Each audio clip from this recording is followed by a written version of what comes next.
Now, I'm sure you're excited about the first speakers. I would like to introduce you to Alpesh Patel, who will be your first speaker tonight. Very quick intro about Alpesh. Alpesh, you can finish the intro after that. But Alpesh is one of the world's leading authorities in investment and entrepreneurship. CEO, an international best-selling Financial Times author and TV presenter. You're on multiple TV channels, Channel 4, and we see you a lot on the BBC as well. So Alpesh is great, and we're really pleased to have you this evening. So Alpesh, all over to you, and wish everyone a very nice evening this evening. Thank you. Thanks, Mark, and hello, everyone. Good evening. I'm going to share my screen with you because I know everybody wants to see PowerPoints, don't they? They don't want to see my face. So let me share it. And Luke, if you would give me a, I don't know, 2-minute count or a 1-minute count once, you know, when I get to the, because I'll keep talking till midnight if need be. So if you let me know when my sort of whatever it was, 6 hours are up with a 2-minute head count, that would be fantastic. And I'll shut up at that point.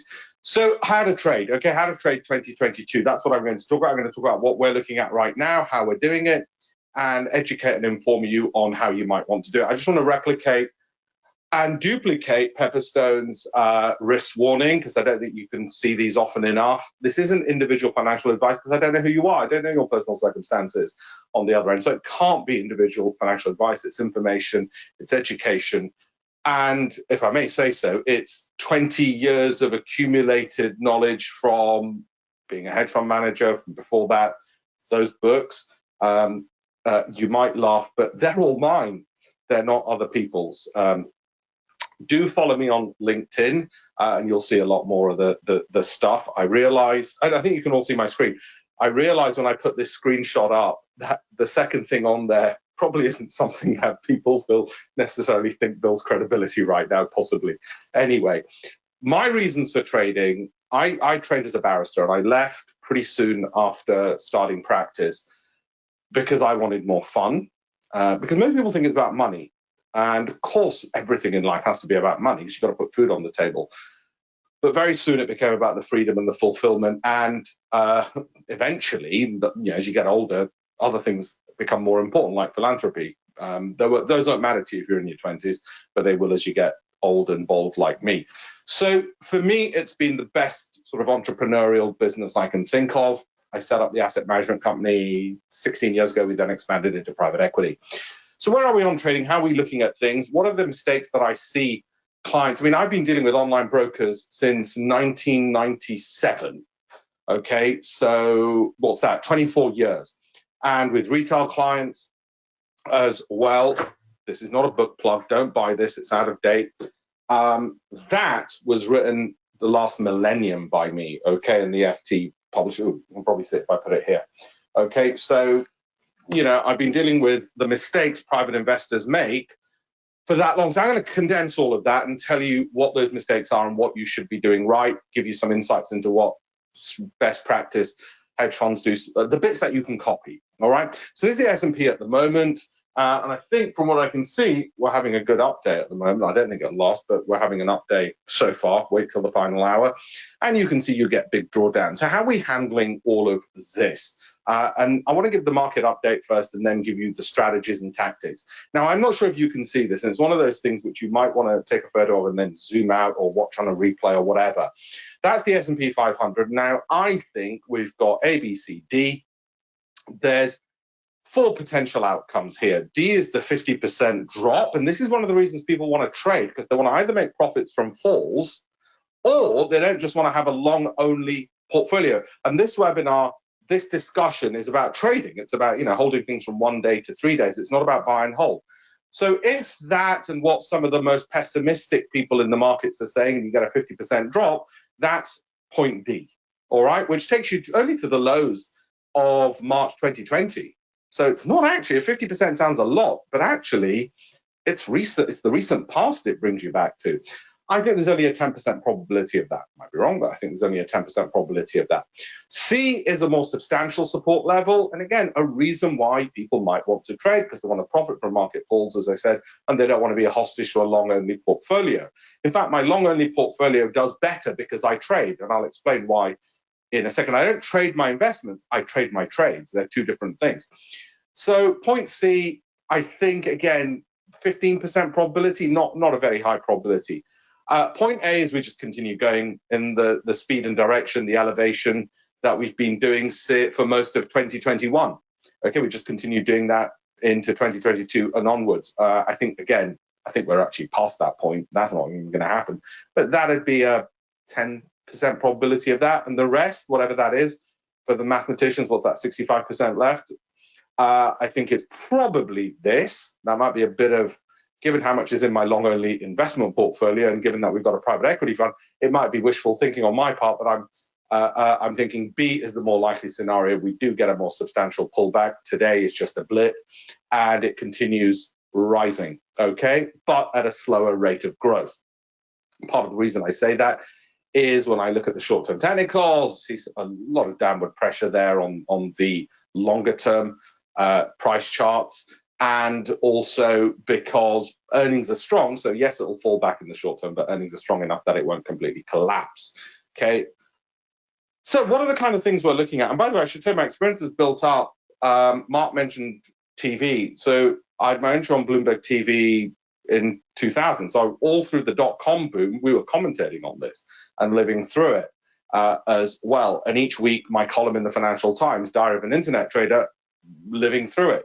So having been through the two most recent ones, and to a lesser extent earlier on when I was at university, and some of the falls from the early 90s, some of this is obviously experience that goes into this, and experience gives you a lot of good insight. So what are some of the trades that we particularly like? What kind of things might we look at? And we've used a retail platform here, sort of generic one, and I think you find the same kind of data on Pepperstone as well. So don't want to use something which is not accessible. Well, there's several things that we particularly like. We want the kinds of trades which are relatively smooth and easy to do. We don't want to try and force ourselves on something which is difficult to forecast. So that could be crypto. You can see here Dash against US dollar. Favorite timeframes I'll come to in a second. And you see the red arrow, which is where we get a sell indication. And I'll explain why and how those come up in a second. And we're pretty much momentum. We're a momentum trend following short-term trading outfit on the short-term side. Okay, so that's it. It's simple. So for that, guess what? Crypto can work on the shorter time frames. Because we certainly don't want to be holding that longer term if it's going to be incredibly volatile. Equally, and this is Bitcoin, this is right from today. So I did this for you right up to today. 30-minute charts, those were pretty simple trends to find. Doesn't always happen. And I'll explain to you how often we expect to be right. We only expect to, by the way, I'll tell you right now, we only expect to be right about 50% of the time, as good as a coin toss, right? And we don't have an ego about that at all. But when we're right, we expect to have bigger trends that we can get in on than when we're wrong. If we're wrong, we expect to be taken out relatively quickly. So short, sharp, small losses and longer trends to the upside. And there's other strategies we use, which I'll share in just one second, which help augment profits and limit losses. So don't have a problem with trading. People say, oh, you're into Bitcoin. I've got no belief in it. I couldn't care if this was, I don't know, hogs or frozen concentrated orange juice. You probably all, most of you are British, you'll know Only Fools and Horses. We're like Del Boy. We're selling stuff on a market stall. We buy low, sell high, or we sell high, buy low. It doesn't matter what the hell the stuff is. We're glorified supermarket owners. That's all we are. Okay. Tech trades have been good recently. Why? Because on my longer term investment portfolio, and this is where I think trading can psychologically help you when you're investing. We hold investments for 12 months. And then we reevaluate them. So when we're able to, and this is PayPal, and we're long PayPal, okay? When we are looking at shorter term trades, and this is 15 minutes, each one of these bars is 15 minutes. I'm making the case on what's happening in the market right now and why you might want to trade and how it might fit in a different framework of looking at it. We get a sell, great, because we're making profits from it falling. It's not a perfect hedge to our long position, completely different entities, Chinese walls between it. it's making profits while it falls. So I feel calm about having a long position on PayPal, which I know I should have for my longer term investments, but I feel great that in the short term, I can profit while prices are falling. Okay, so that's the psychology, and it's helped in that regard. Equally, I know there's some short-term gains to be had, which in any event the long-only portfolio would have, but they might evaporate tomorrow. But at least in the short term, we can capture them because look, it's gone up. Okay, in the short term, and I think today PayPal's gone up even more. I think it actually opened gap higher. Tesla.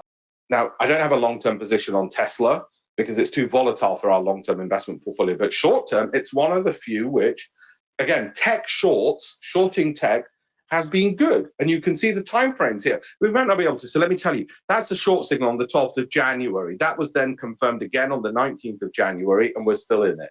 So, and you can see the long here was on the 10th. So, you know, you were long from 10th to the 12th. That's 2 days, right? So you can sort of get an idea that you're looking to hold things from about 2 days to 7 days in those. Major versus minor currencies. So this is sterling against Canadian dollar, 15-minute bars. We like major versus minor currencies. Why? Because the trends are smoother. Okay, the trends are smoother. It's like this. If I gave you a strategy and said to you, and liken the strategy to a Rolls Royce, and I said to you, go down a country road, well, it's going to be a smooth ride. If I say, now take the same Rolls Royce, i.e. the same strategy, now go up Mount Everest, well, you're going to crash and burn. So we don't like difficult trades. We don't like making life easier for us. So how do we find those smoother trends? Well, how do we find entries? That's momentum. I'll explain that in a second, what we do. And then how do we find the smoothness of it? Actually, you know what? We found no better, better thing to do that, no better processing than the brain and just observation.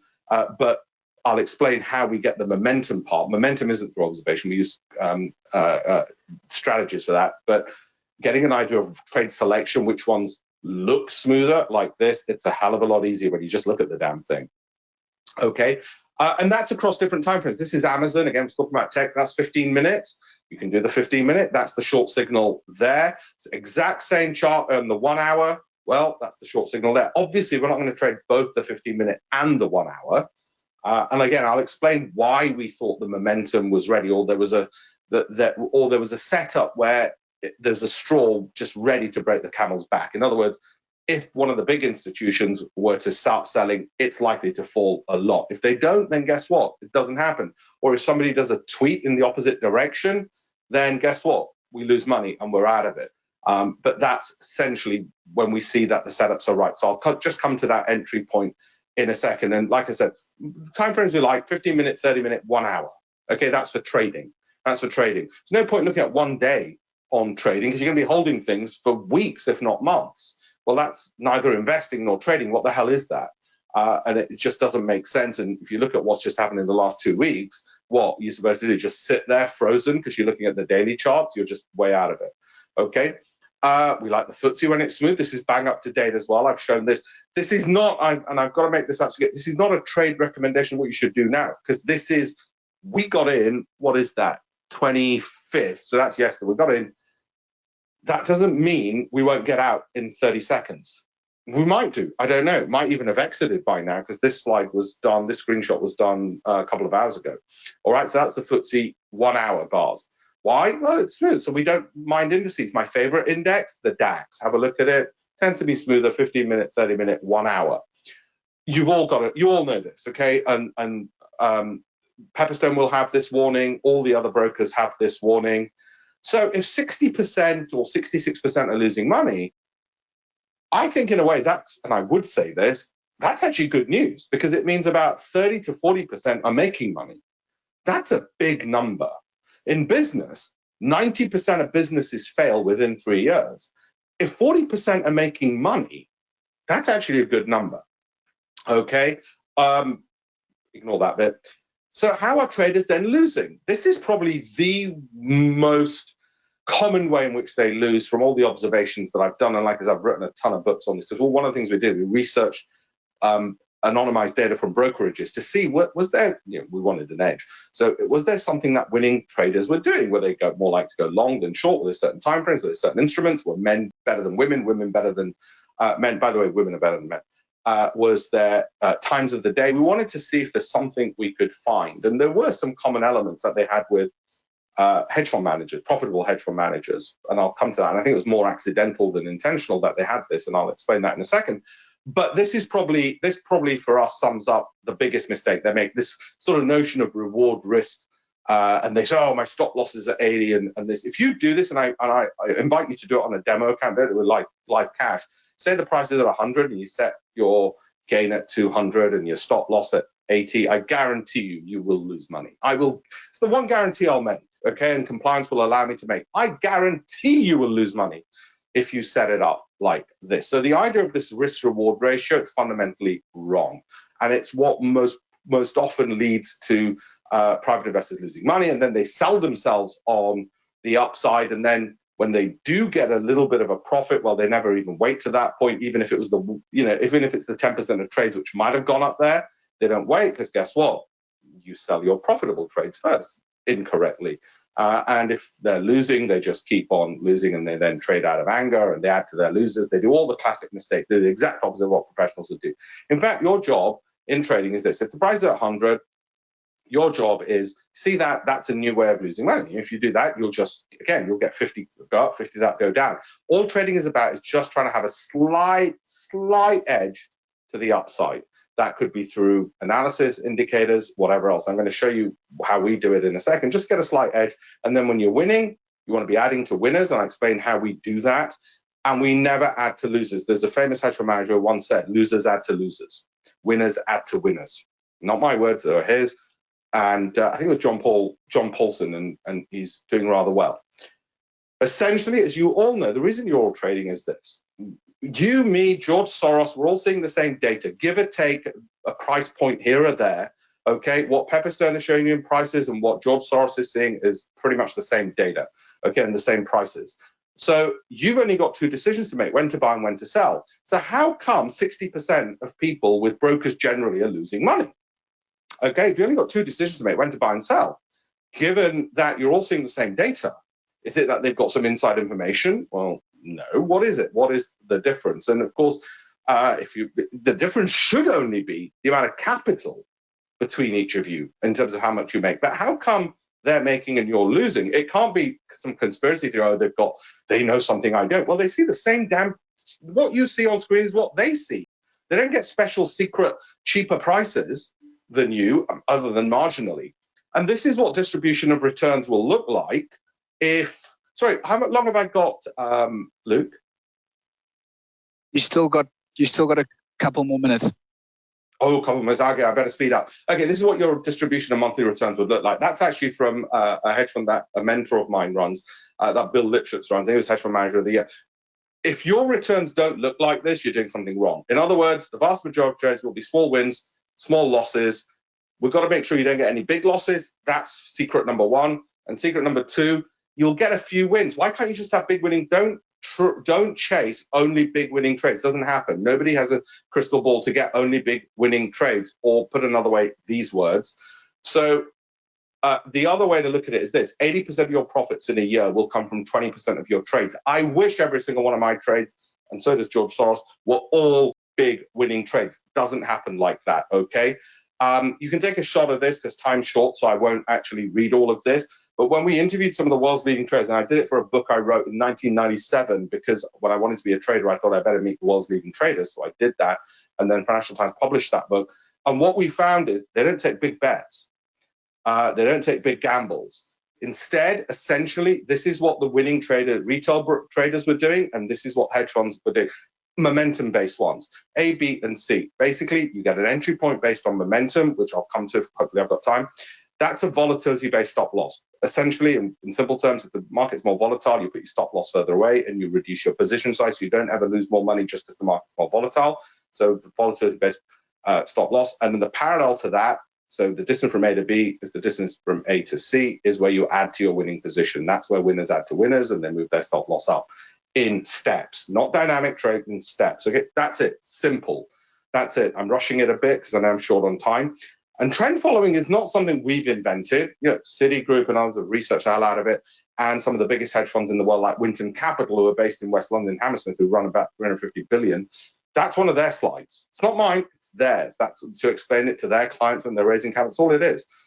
We get in after a lag. You go, oh, lag? Surely you can see into the future because you've got a time machine and a crystal ball. No. And we get out. That's all we're doing. How are we doing it? And by the way, this is the FTSE over the past month. It's been an easy one.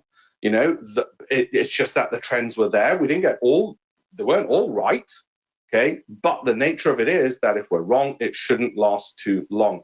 That's from before, and it's just to say it's not just something, it's a new phenomenon. This is just a cable from a few years ago. That's my mentor, Bill Lipschitz, one of 10 who was in the book. Don't buy the book. I get about £1 in royalties. I don't need it. His boss was Warren Buffett when he was global head of foreign exchange at Salomons, and he's the one who taught me the most. And again, remember this: if you're waiting to be right 80% of the time, ain't going to work. Okay, we're not gambling on news. We're not forecasting. Because look, forecasters get flummoxed by prices. What we're doing is, like I said, losers add to losers, winners add to winners. We're following that strategy. The more capital you've got in your account, and this is not to say, hey, go put lots in, but the data shows you're more likely. This is from another brokerage when we were researching an older book. You're more likely to be profitable because you're less likely to be wiped out by small moves in the market. That's momentum trading. We're that guy. We're following what's happening. And the way we do it is this. We're looking basically to see how close to the high the price closes in any given period, because there's an increased probability, not certainty, it will move higher in the next period. Now, you might use free indicators like MACD. You don't need to understand it or the formula. What you need to do, and what we do, is we just look to see, this is the cheap strategy, the easy strategy for retail.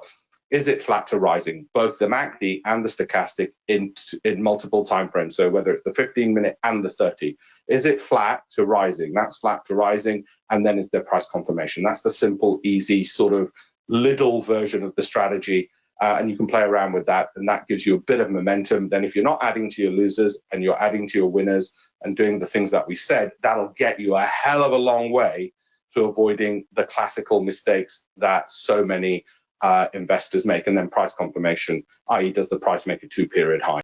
Okay, that's in simple terms. I think I'm running out of time, so I will hand over. Do follow me, like I said, on LinkedIn. You'll be able to see me there.